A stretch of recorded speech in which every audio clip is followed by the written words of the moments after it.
Hello genius, how are you well.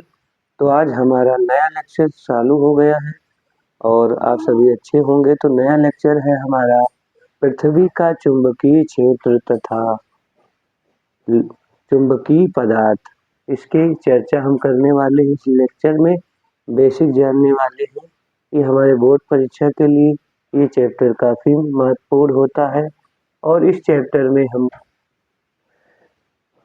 बहुत सारी basic चीज़ें जानने वाले हैं और इस चैप्टर में क्या क्या इम्पोर्टेंस है आपका सारे जो पदार्थ हैं, चुंबकीय पदार्थ जैसे कि डायमैग्नेटिक सब्सटेंसेस क्या होते हैं, पैरामैग्नेटिक सब्सटेंसेस क्या होते हैं और फेरोमैग्नेटिक सब्सटेंसेस क्या होते हैं, इनका जो प्रॉपर्टीज हैं ये क्या होती हैं, कैसे हम पता करें, इन सभी को हम पढ़ने वाले हैं। पृथ्वी के बिहेवियर के बारे में पढ़ने वाले हैं कि अपनी जो अर्थ है उसका जो मैग्नेटिक फील्ड की दिशा क्या होती है और एंगल ऑफ दीप क्या है, नति कोण और नमन कोण क्या होता है हमारा, और पृथ्वी के चुंबकीय क्षेत्र में जो रिलेशनशिप है उसके बारे में इस चैप्टर में पढ़ेंगे।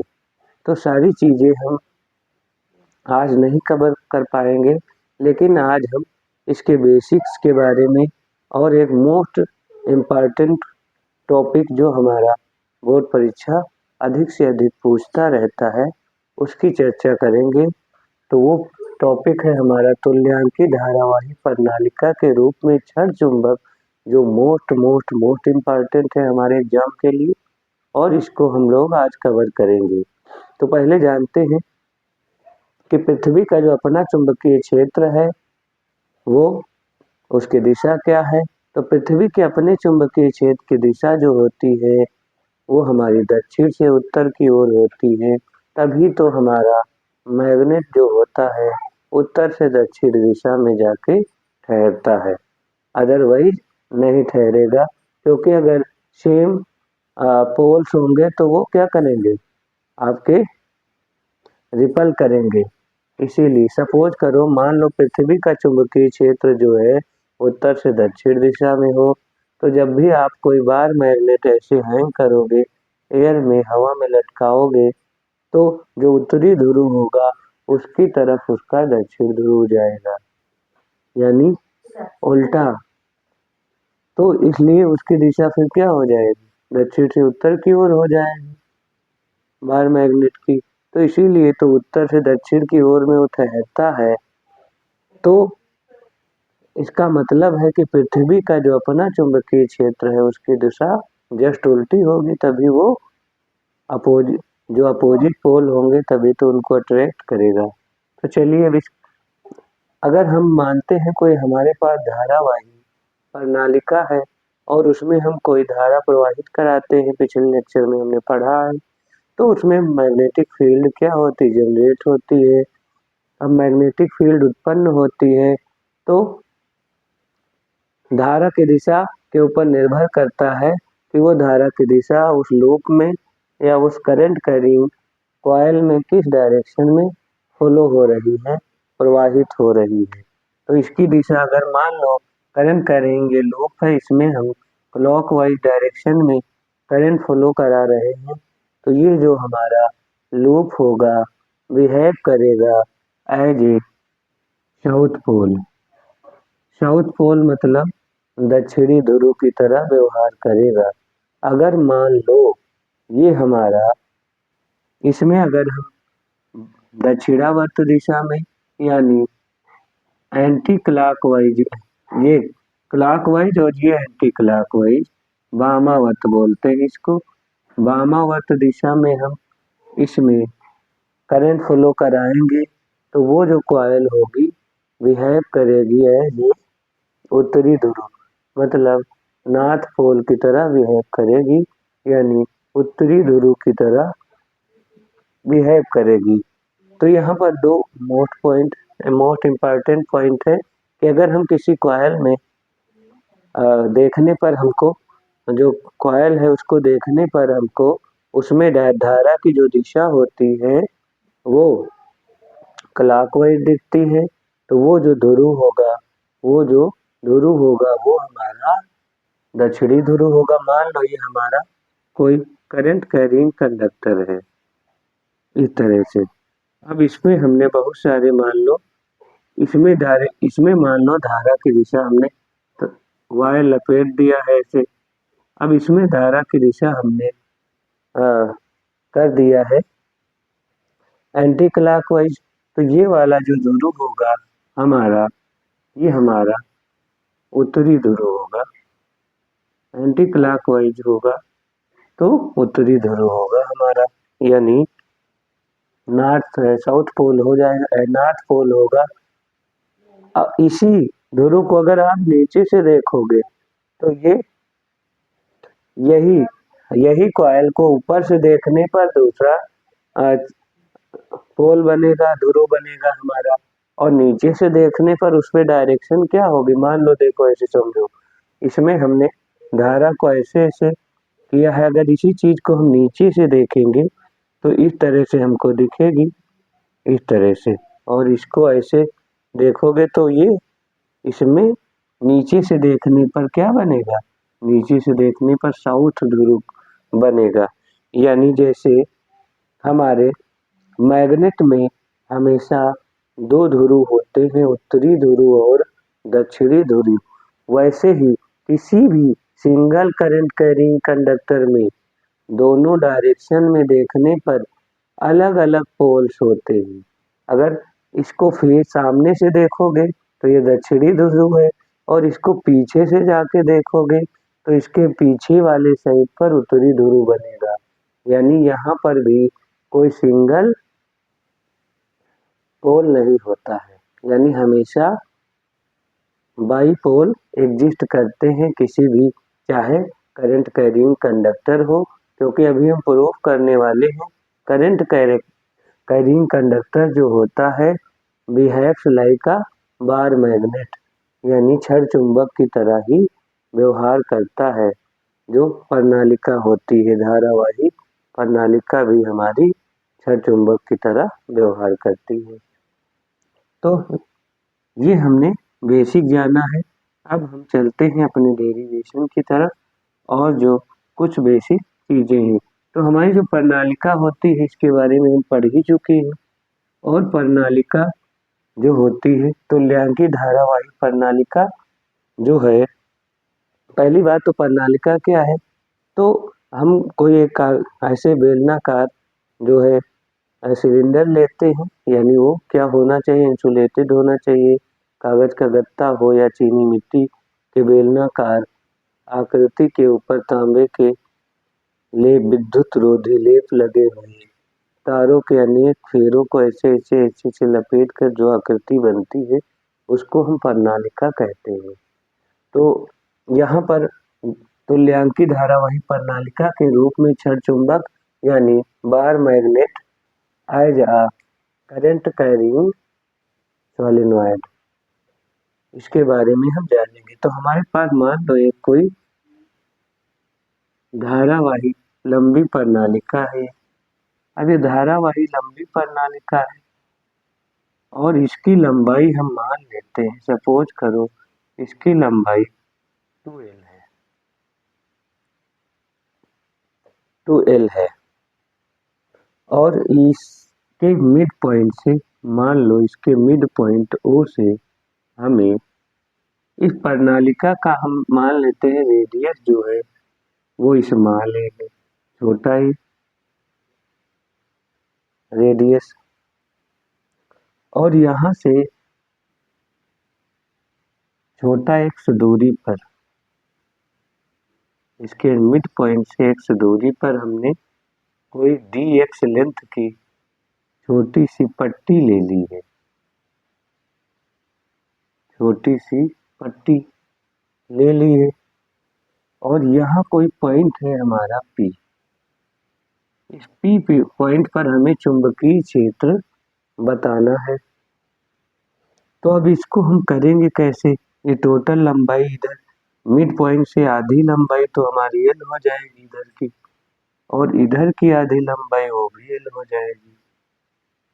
और मिड पॉइंट से हम ये जो डिस्टेंस है यहाँ की, इसको हम सपोज कर लेंगे स्मॉल आर, ये।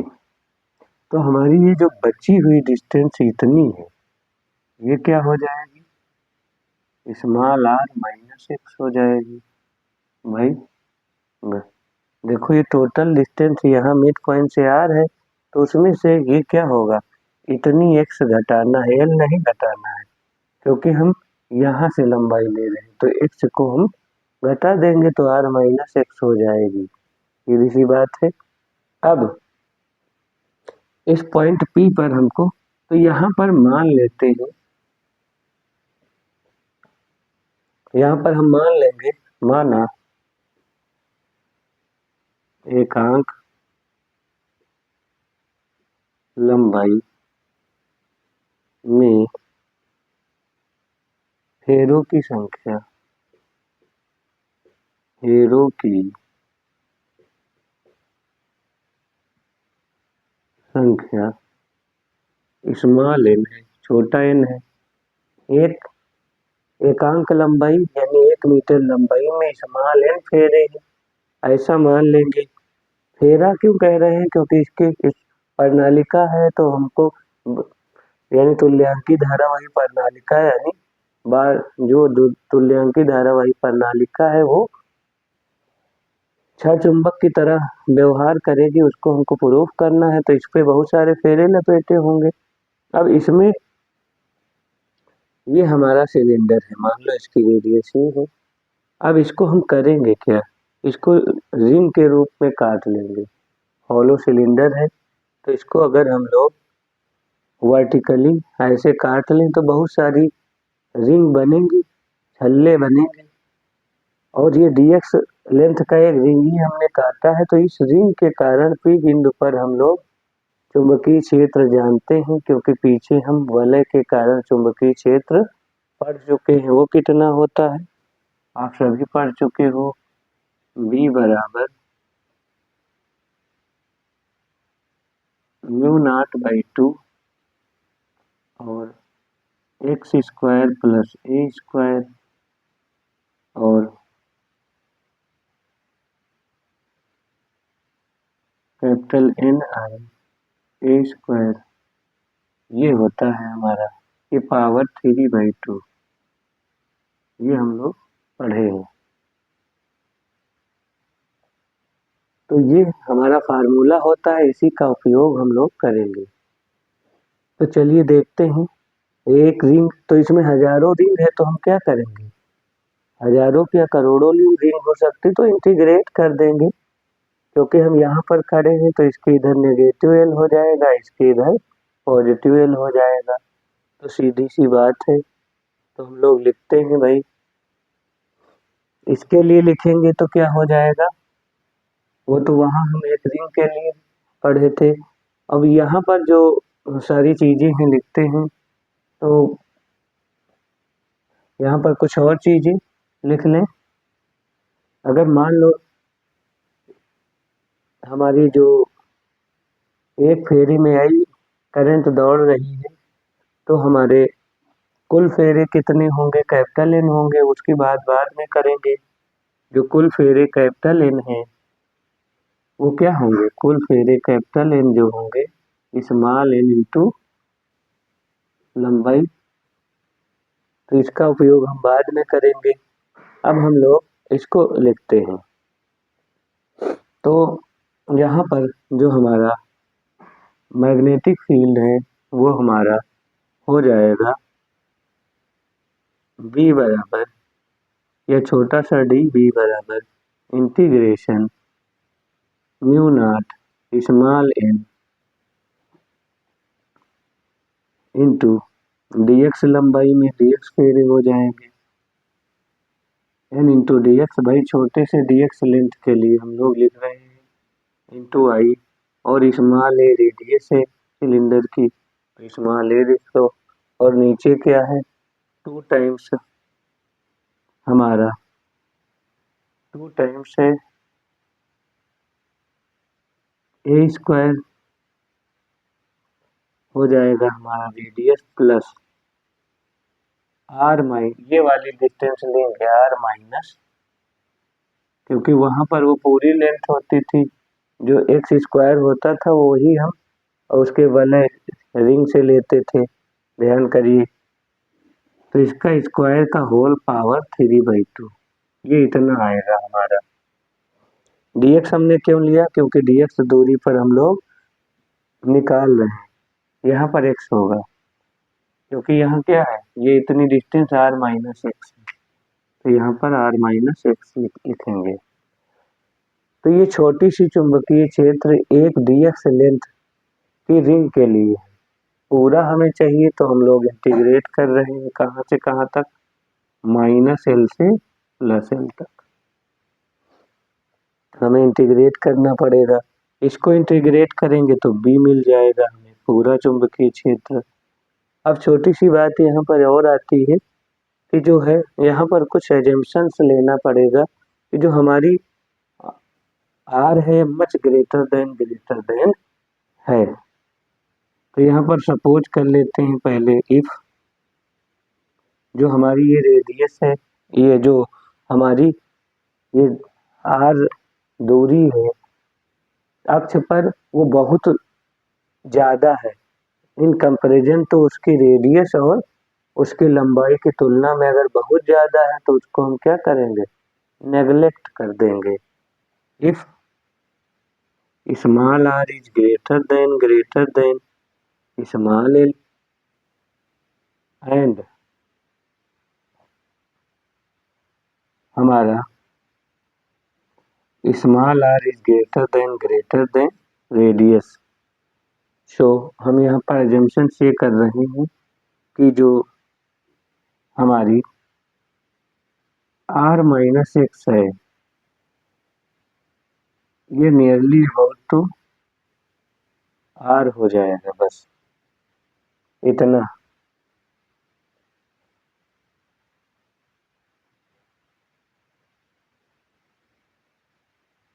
इतना इतना सब, ये जो r a स्क्वायर है तो और छोटा, तो और छोटा हो जाएगा, अगर a ही छोटा है r से तो स्क्वायर और छोटा हो जाएगा। और यहाँ r माइनस एक्स का जो होल स्क्वायर है ये हमारा नियरली इक्वल टू, ये मानो सीधे सीधे कि r के स्क्वायर के बराबर हो जाएगा, इतना। यानी हम यहाँ पर क्या रख दिए हैं, k का मान उसके रिस्पेक्ट में, मान लो जैसे कि इसकी रेडियस मान लो 1 सेंटीमीटर है और इसकी लेंथ मान लो 4 सेंटीमीटर है और उसकी लंबाई मान लो 1 मीटर है, तो उसके रिस्पेक्ट में ये बहुत छोटी हो गई, इसलिए उसको हम लोग नेग्लेक्ट कर रहे हैं। यहाँ x को भी नेग्लेक्ट कर रहे हैं, a को भी, तो क्या बचेगा, r बचेगा, तो r का स्क्वायर, क्योंकि स्क्वायर लगा है स्क्वायर हो जाएगा। अब यहाँ सारे मान हम रख लेंगे, dv का b हो गया हमारा, सीधे सीधे dv का b यहाँ पर, और ये हमारा इंटीग्रेशन से सारा बाहर आने वाला है, क्या क्या, म्यू नॉट बाहर आ जाएगा, 2 बाहर आ जाएगा, और यहाँ से क्या आएगा, थोड़ा सा एक बार और रख लो तो बाहर करते हैं, नहीं आप लोग कंफ्यूज हो सकते हो। dx into I small a square upon, यहाँ r स्क्वायर है और उसकी पावर कितनी लगी, 3/2, तो ये हमारा 2 से 2 कट जाएगा, तो r क्यूब बचे हो जाएगा हमारा, क्या हो जाएगा, r क्यूब, यानी mu naught by 2 r cube और एन आई इंटीग्रेशन -l से +l और बचा क्या, dx, -l से +l integration -l to +l और हमारा बचा है dx। तो हमारा सीधे सीधे क्या आ जाएगा, सीधे सीधे हमारा आ रहा है कि mu naught by 2 r cube और स्मॉल एन आई अपान में ये यहाँ पर dx का इंटीग्रेशन x होता है, तो एक बार अपर लिमिट एक बार लोअर लिमिट लगाओगे आप, तो ये हमारा 2l हो जाएगा यहाँ पर। तो हमारा हो जाएगा ये म्यू नॉट स्मॉल एन आई इन अपान में 2r³ इंटू 2l, इतना आ गया। ये क्या आ गया b। तो इतना चुंबकीय क्षेत्र हमारा मिलेगा। अब इसी को हम लोग एडजस्ट करके लिख लेंगे बस, बहुत ही आसान है। सबसे पहले हमने क्या किया, एक रिंग के लिए जो हमारा चुंबकीय क्षेत्र का फार्मूला होता है ये लिख लिया। यहाँ पर रिंग के लिए है, तो यहाँ पर जो x होता था वो हमारी लंबाई होती थी, हॉरिजेंटल लंबाई ये वाली लंबाई होती थी, और a उसकी रेडियस होती थी। तो वहाँ जाके आप देख सकते हो। तो यहाँ पर इस बार x के स्थान पर क्या है, r-x है, इतना याद रखना। तो ये हमारा आ जाएगा सारा। और एकांक लंबाई में स्मॉल n फेरे हैं, तो dx लंबाई में कितने फेरे होंगे, n इंटू dx होंगे, सीधी सी बात है। तो ये हो जाएगा हमारा। एक अजम्पशन है r is greater then l है उसकी तुलना में, यानी सिलेंडर की जो प्रणालिका की जो लंबाई है वो बहुत कम है उसकी दूरी के तुलना में, इसलिए हम इसको छोड़ देंगे।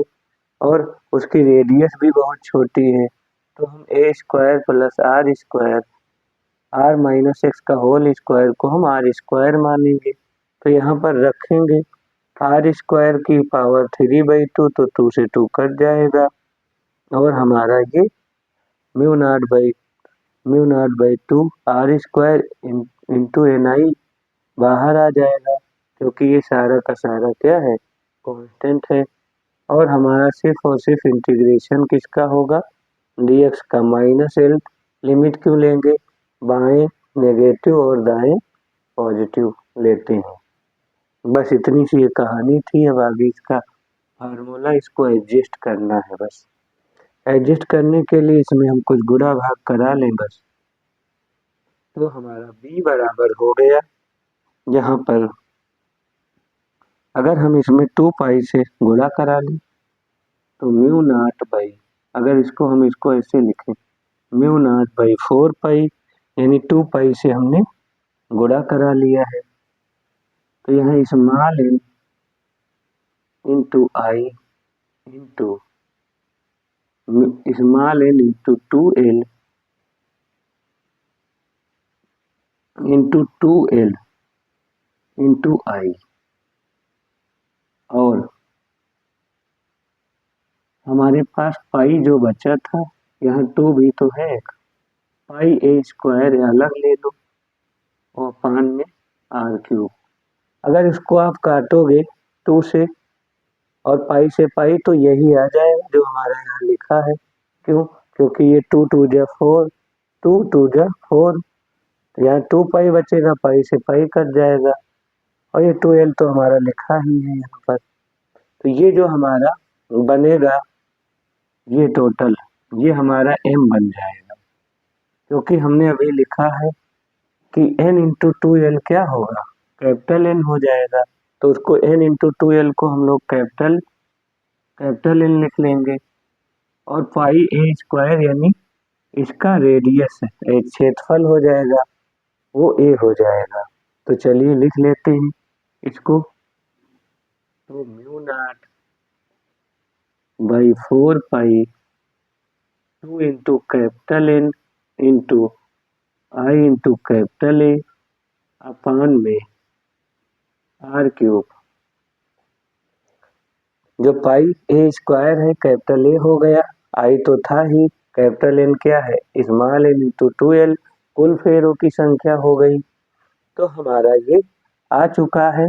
और हम लोग जानते हैं ni ये क्या होता है, मैग्नेटिक डाइपोल मोमेंट, चुंबकीय द्विध्रुव आघूर्ण, इसे हम कैपिटल N बोलते हैं।